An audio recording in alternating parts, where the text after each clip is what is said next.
Be sure to like, share, and subscribe so you don't miss out on any new content. Also, leave me a comment of any cases you'd like to hear me cover.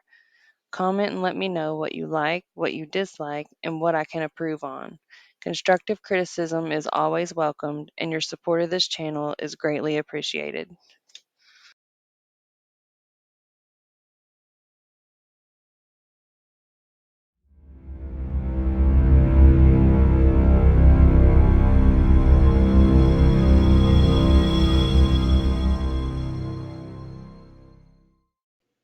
Today's case takes us to my home state of Kentucky.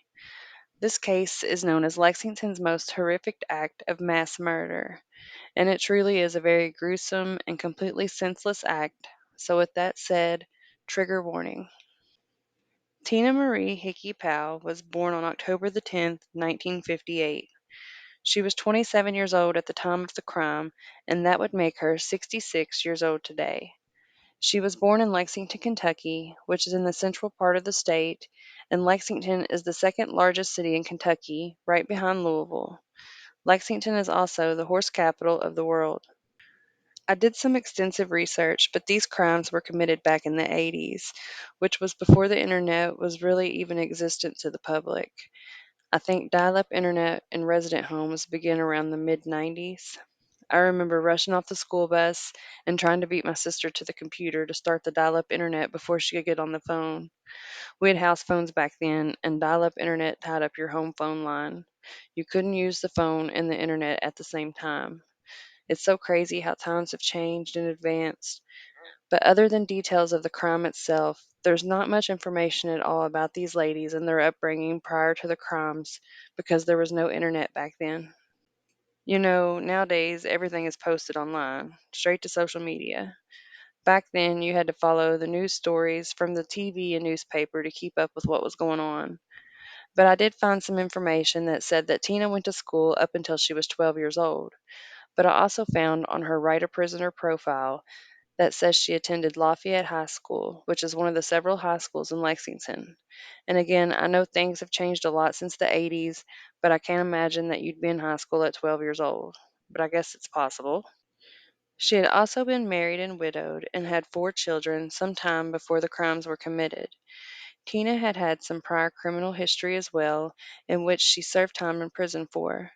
But that's literally all the information I could find on Tina prior to the crimes.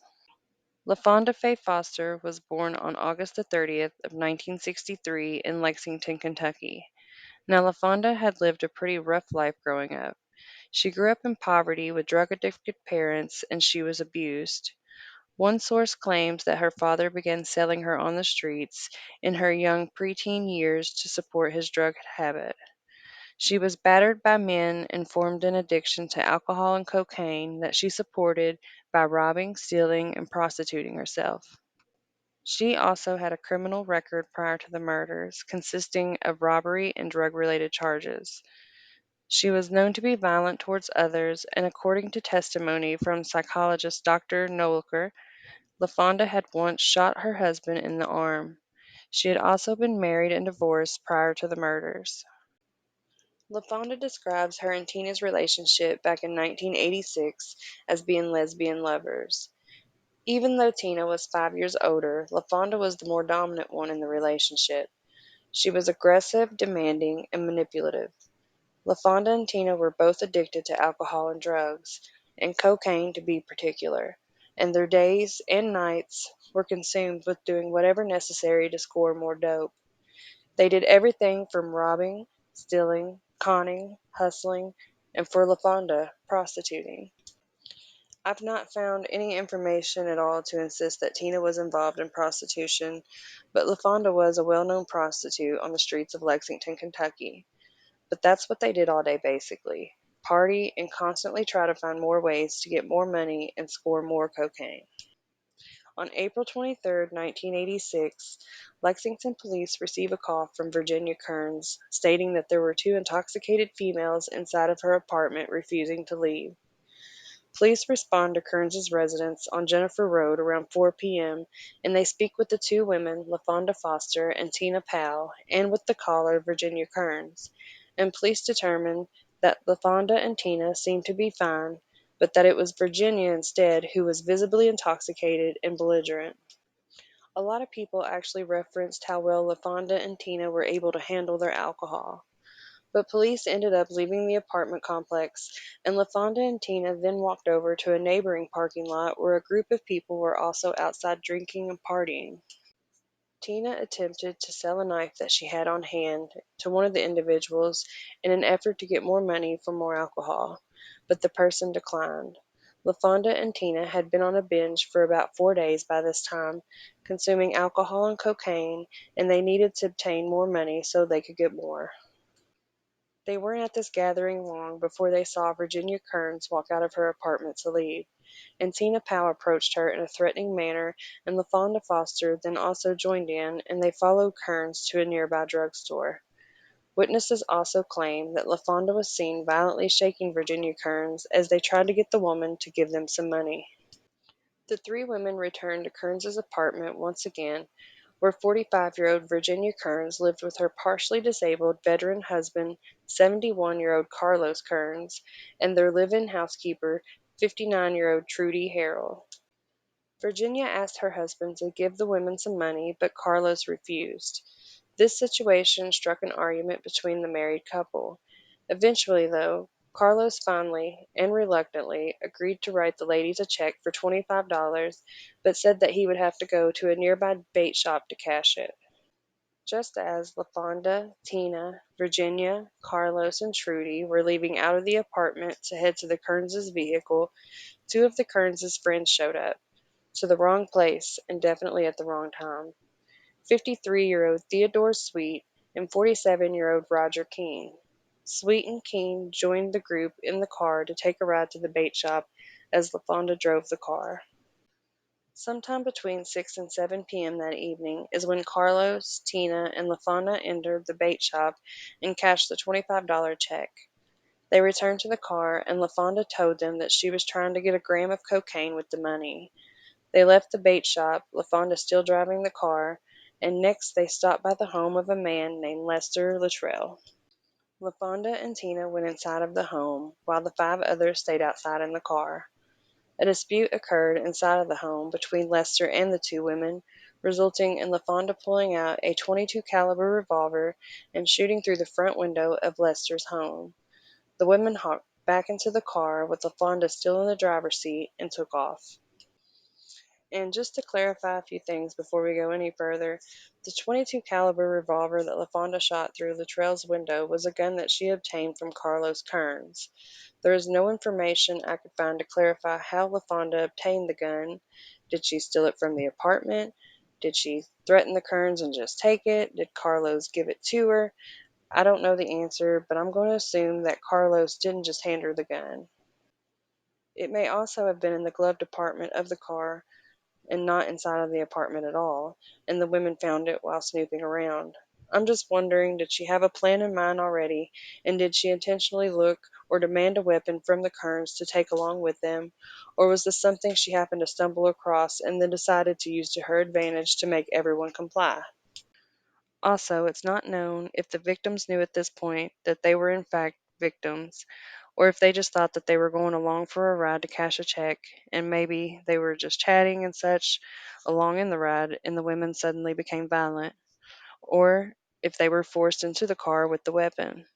I did come across some information, although I cannot verify the truth of it, but it does seem to make sense to me that allegedly Carlos was LaFonda's pimp who paid her in drugs.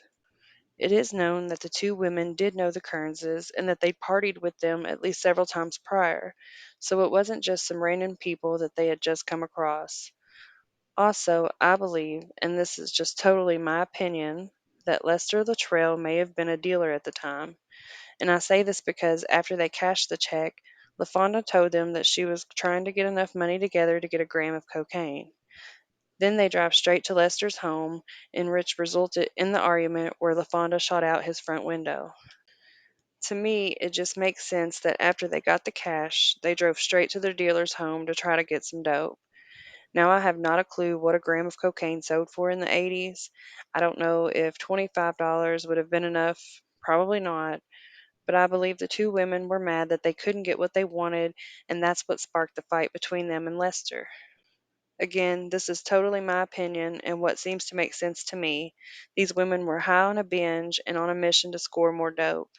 Why make a stop at someone else's home after they obtained some cash unless they were stopping there to get the dope? Or it's possible that they were trying to get some money out of this man too.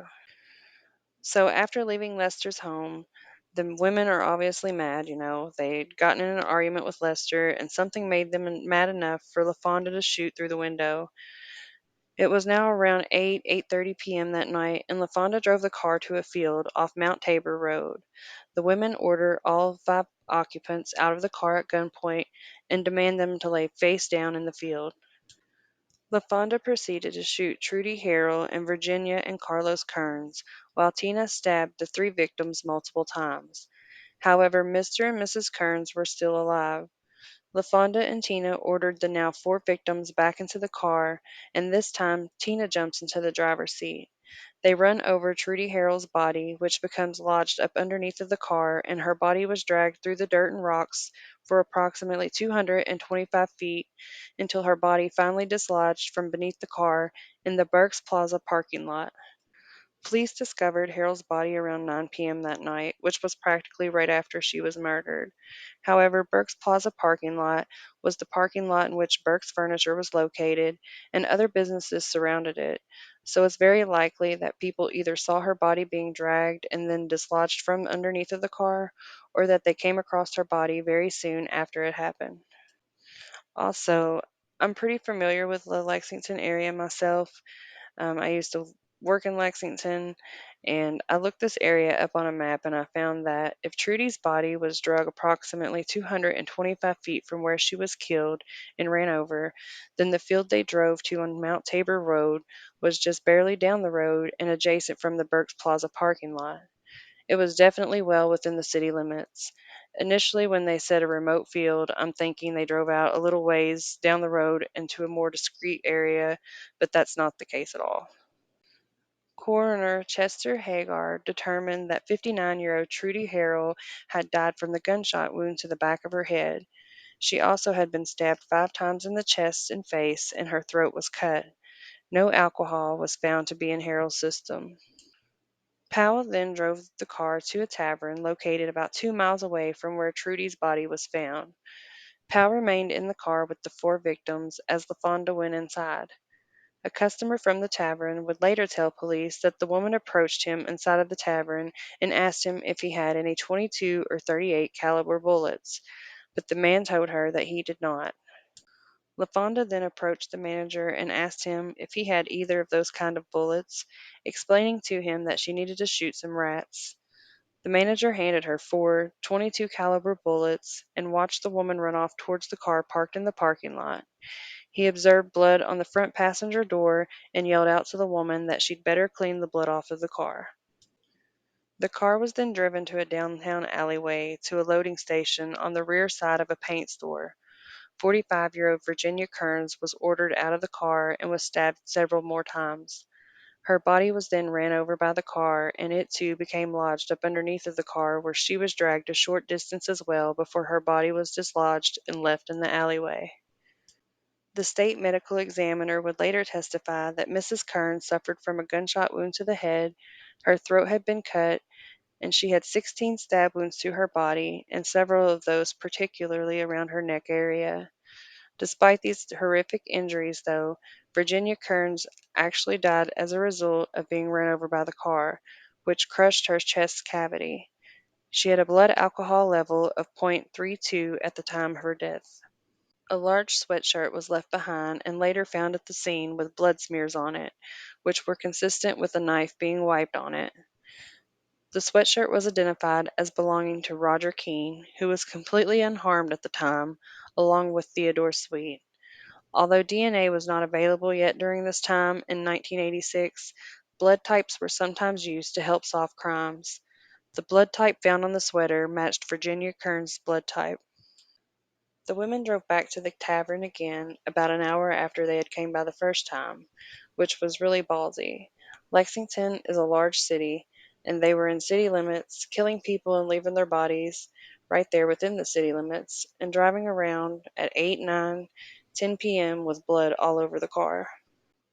But they came back to the tavern once again, and Powell stayed in the car with the now three victims.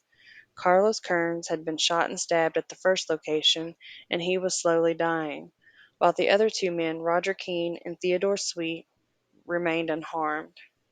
Tina stayed in the car with the three victims, while Lafonda went inside to the tavern and asked the manager for more bullets, but this time the man told her no.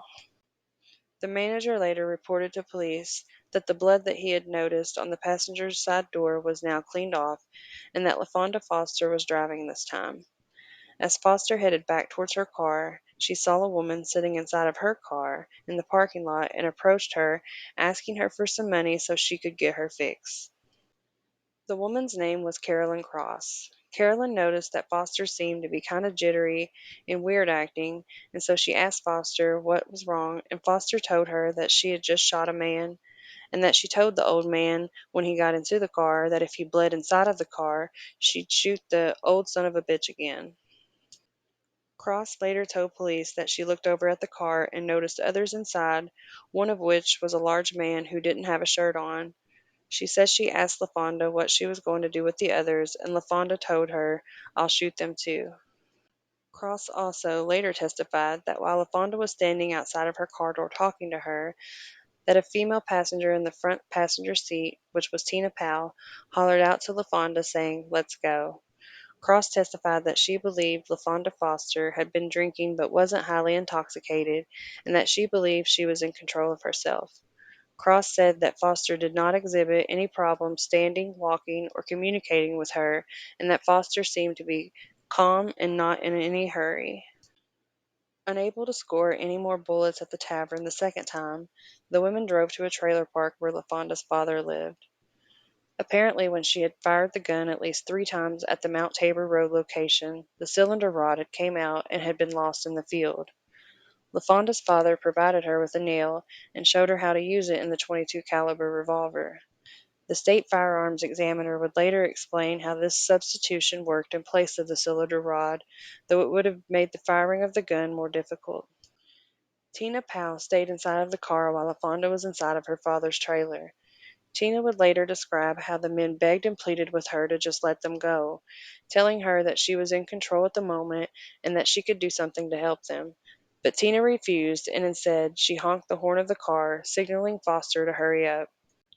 But Foster returned to the car with her rigged up revolver, and they left out of the trailer park. As they drove on down the street, the men asked the ladies for something to eat. Lafonda pulled into a drive-through restaurant and pulled up to the speaker and ordered them hamburgers and french fries. However, she drove right past the pay and pick up window laughing, leaving the restaurant without paying or picking up the order. Lafonda then proceeded to drive the car into a small field behind a small row of stores off Richmond Road and Squires Road. And just from looking at the map, I'm going to say it had to have been probably right about in here. Roger Keene and Theodore Sweet were ordered out of the car and demanded to lay face down in the field. They were killed in the same manner as the other two women, shot and stabbed. The women also ran over both Sweet and Keene's bodies before parking the car in a ditch over top of Keene's body. They doused the vehicle with gasoline, with Carlos Kern still in the back seat clinging on to life, and they set the car on fire and quickly left the scene on foot.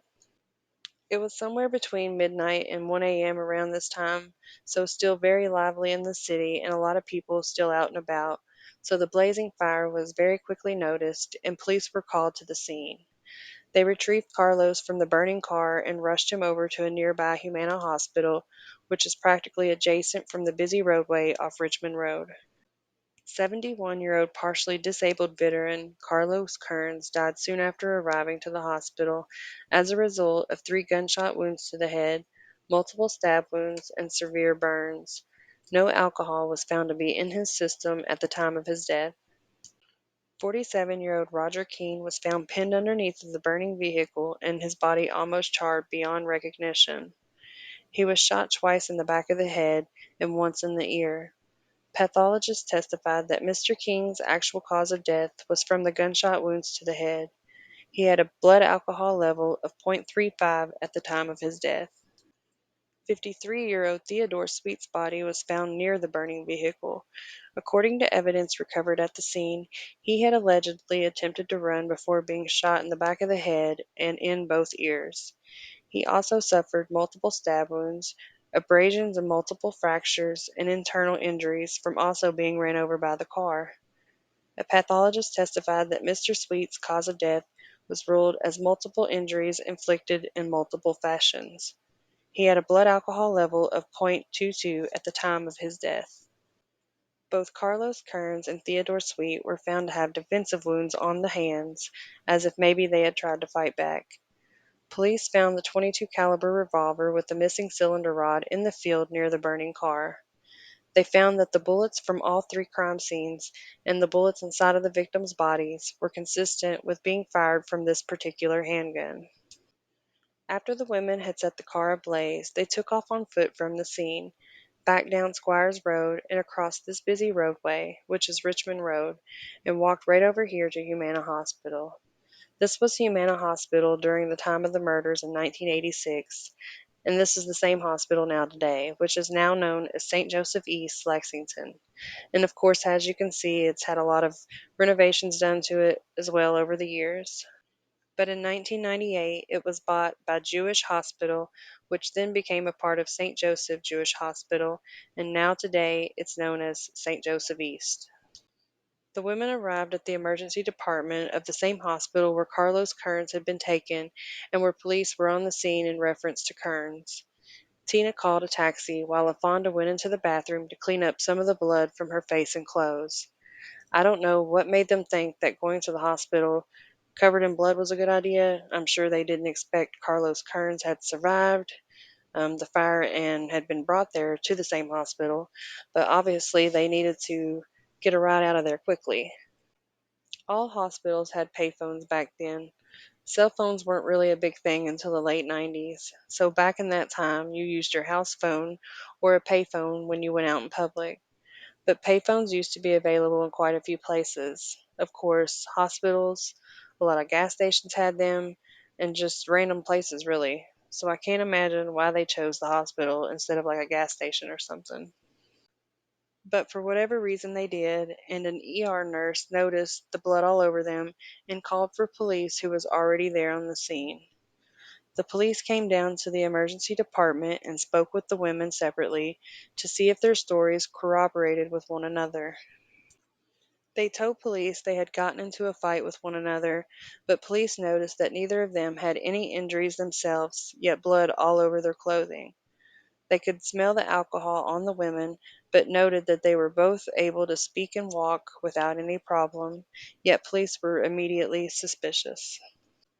LaFonda and Tina didn't know that police had already begun discovering the bodies in the crime scenes along Richmond Road, but police couldn't yet say that the women had any involvement. Police arrested 22-year-old LaFonda Faye Foster and 27-year-old Tina Marie Hickey Powell, but only on the charge of public intoxication at this point. Powell and Foster were both taken to Fayette County Detention Center in Lexington, Kentucky. Tina Powell was first to be booked in, and correction officers retrieved a bloodstained knife from Powell found on her person. LaFonda Foster was placed inside of a holding cell as Tina was being booked in. Foster quickly tried to dispose of evidence by removing her bloody socks and shoestrings and flushing them down the toilet. She then used water to wipe down her bloody shoes and was even able to exchange her blood-stained sweatpants with another inmate inside of the holding cell. The inmate was released the next morning, and police went to her home and were able to retrieve those sweatpants from the inmate. They had not yet been washed of the bloodstains. Officers also found three .22 caliber bullets on the women as they were being booked into the jail. It seemed as if Tina was instantly tight-lipped and regretful, while LaFonda was proud and bragging. LaFonda had befriended another inmate named Betty McLean, and McLean would later testify at trial how LaFonda laughed as she described the murderous night to her, bragging of how she had shot the women first and made the men watch. When asked why she had killed these 5 people, McLean says that Foster told her that the women were bitches and the men were witnesses who had seen too much. McLean also testified that Foster told her that one of the men was the hardest man she had ever killed and that the SOB just wouldn't die. Foster told McLean that she believed police would not be able to connect the crimes.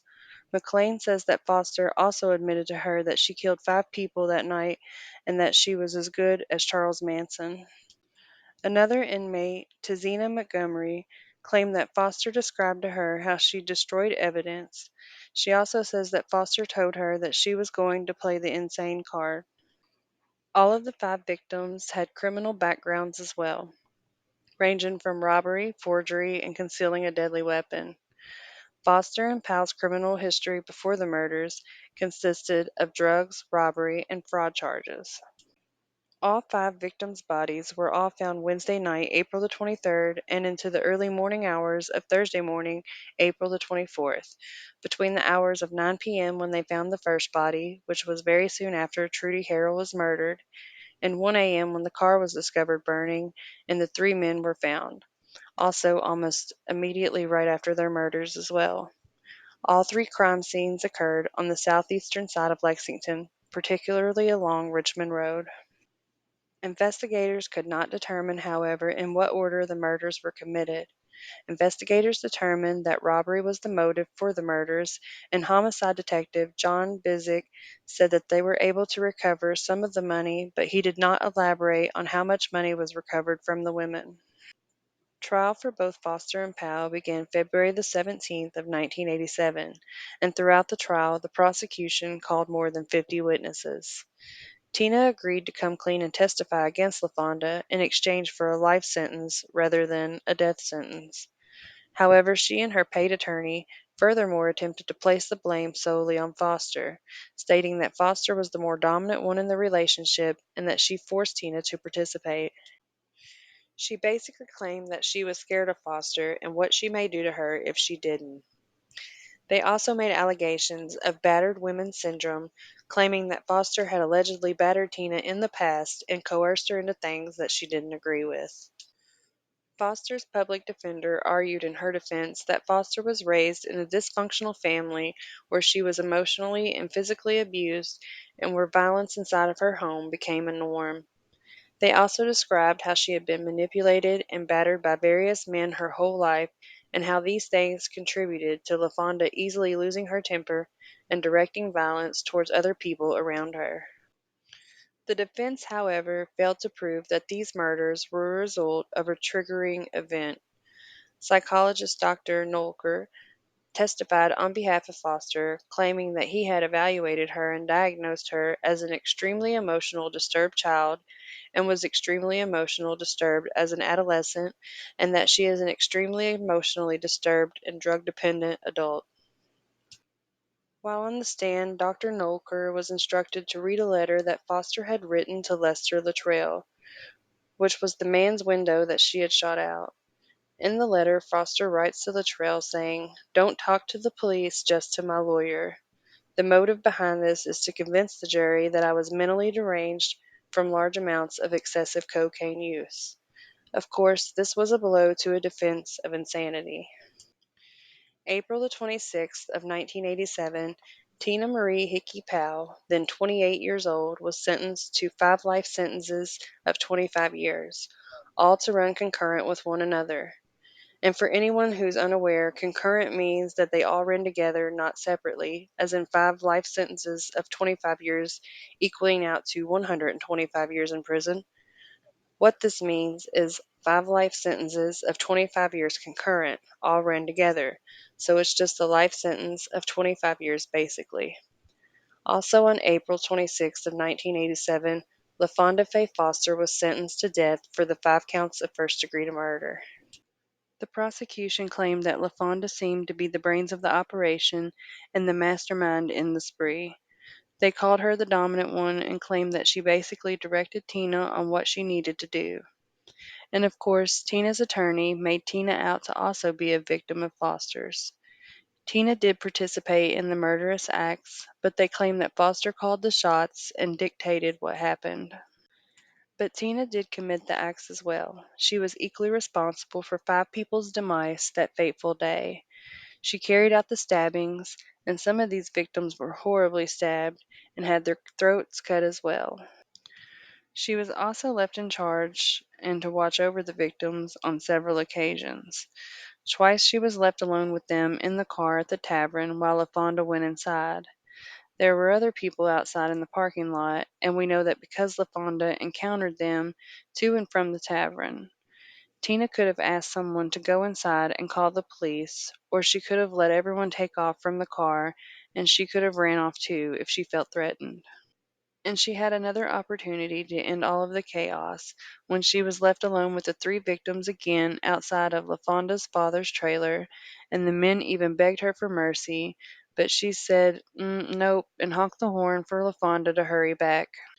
So whether she was being coerced by Foster or not, she had many chances to help these people or allow them to run away, but she chose not to. In 1991, due to an error at the sentencing trial, LaFonda received a new sentencing trial and her death sentence was amended to life without parole. There were 35 assignments of errors found to be asserted against Foster and 2 against Powell. While psychologist Dr. Nolker was on the stand for Foster's behalf, the prosecution questioned him on how he came to terms with this diagnosis of Foster. He was questioned about past acts of violence that Foster inflicted upon others, including shooting her husband in the arm, shooting through Lester Luttrell's window, recurrent burglary, and an incident where Foster allegedly violently shook her very own mother. This testimony was inadmissible and was deemed as uncharged misconduct. Any expert witness may be questioned upon any matter used to formulate a professional opinion, but the defense called the questioning of these bad acts highly prejudicial in a capital murder trial. Ultimately, considering the circumstances and proof presented at the trial, the admission of these statements was made in error. It was, however, harmless beyond a reasonable doubt as to the guilt of LaFonda Foster. On Wednesday, April the 13th of 2011, after serving 25 years, Tina Powell appeared before 2 parole board members at her very first parole hearing at KCIW in Pee Wee Valley, Kentucky.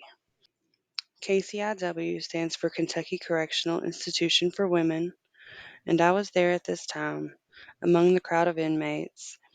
I remember sitting at the picnic tables on the yard when Tina walked down the catwalk, as we called it, which was a little walkway fenced in on both sides that connected the prison's main building yard to the housing unit building yards of Pine Bluff and Ridgeview. But I remember everyone yelling and cheering for Tina as she walked by the picnic tables and was headed toward the operations building, which is where the hearings took place. I remember Tina had a big nervous like smile on her face as she walked by too.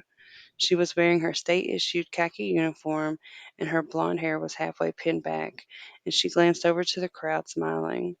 She was definitely nervous, and rightfully so. After 25 years, these 2 people would make a decision of her future. Tina was well liked and respected in prison. You really don't ask people what crimes they committed to land them in prison, though you come to know just what some of those people's crimes are. And of course, Tina's was such a high profile case, being Lexington's worst case of mass murder, so everyone just knew, but no one seemed to judge her for her crimes. The only crimes that inmates did judge and ridicule others for was any crimes against children. And being locked up in a facility with over 500 mothers, that's to be expected. That was about the only division that there was between the inmates. There was the group of child predators, which we all mostly knew who those people were, and the majority of the rest of the prison pretty much mingled together. I personally had never interacted with Tina while in prison. I just really didn't come to know her. I lived up on the hill in Ridgeview, and she lived in Pine Bluff at the time, so we were in 2 different housing units. But I had seen her on the yard several times and in passing. And just briefly, I really debated with myself about even adding this part of my own life into the story. but it's just really fitting with the story because I remember this day so well. I hadn't even crossed paths with Tina. I had only heard about her and her crime up until this day when she walked down the catwalk to go to her parole hearing, and everyone was shouting good luck vibes to her. It was as if a celebrity was walking down the red carpet. I had heard bits and pieces of her crime while in prison, but I really didn't know the extent of how gruesome it really was until researching it for this episode. And just for the wondering minds, so that no one comes up with any wild speculations, when I was in my early teens and 20s, I was wild and rebellious. I too got mixed in with drugs and began selling, and I was charged with drug trafficking. I spent practically my entire pregnancy locked up. Actually, I found out that I was pregnant at my medical clearance in county jail when I was first arrested, and I was sent on to prison about a month later. I birthed my now 14-year-old son while incarcerated at KCIW, and I was paroled out several months later. I'm now in my mid 30s, and I've been clean of that whole lifestyle ever since. I've been able to recover and move on and make a good life for my children, but that was part of my past. I was just a rebellious teenager, and it took a few years into my adulthood as well to finally settle down and change my life around. But it was an experience that I'll never forget. It was definitely an eye opener of a place I never want to encounter again. And I also remember seeing Tina walking back from operations after her hearing, and it definitely wasn't the same excited, happy, and energetic demeanor as when she had first walked down. Tina Powell was given a 10-year deferment, or flop as we used to call it, meaning that she had to serve 10 more years and then she could meet the parole board again. So in April of 2021, Tina Powell once again met the parole board, and I am happy to say that I was not there to witness this stroll towards operations to meet the board, but the ruling was definitely not in her favor again. Tina was served out on her life sentence, meaning that she will remain behind bars for the remainder of her life and has no other opportunities to meet with the parole board again to be released. Lafonda Foster had served several years at another prison in Kentucky for women, Western Kentucky Correctional Complex, located in Fredonia, Kentucky, but was moved to Dayton Correctional Complex in Youngstown, Ohio, sometime within the past several years, in which is odd to me. I thought they kept state inmates in prisons within their own states, so I don't know what happened for her to have been sent to a prison out of state, but that is where she remains incarcerated still today. Tina Powell still remains incarcerated at Kentucky Correctional Institution for Women in Pewee Valley, Kentucky, which is located in Oldham County, Kentucky, and is just a little sub-city outside of Kentucky's largest city, Louisville. LaFonda is now 61 years old today, and Tina is 66. In a backlash letter that LaFonda wrote to Siggy, author of Fighting Monsters, LaFonda says that Tina crawled into the victim stance as if she was a victim who was made to participate. LaFonda writes that Tina was scared of a death sentence and of rejection. She writes that Tina has been fighting herself and medicating, numbing, and avoiding, while she herself has spent years facing the reality. She says that Tina is wearing a mask and begging for sympathy that she hasn't earned, and that she will not be at peace with herself until she accepts the reality. In this letter, LaFonda says that both her and Tina had attended counseling and that Tina flat out told her why her attorney crafted their courtroom story against her. LaFonda says that she has been able to forgive Tina for testifying against her and placing all the blame on her, though. She says that she forgave her because someone had to, and she writes, "If she ever wakes up to her own truth, I'll be here. Who else would understand it better than me?" In 1997, a movie directed by Jeremy Horton was released, and it depicts the lives of LaFonda Foster and Tina Powell and the story of the horrific murders that occurred that night in Lexington, Kentucky. There is also an episode about the murders on the reality TV show called Deadly Women. The name of the actual episode is called Senseless Slayings.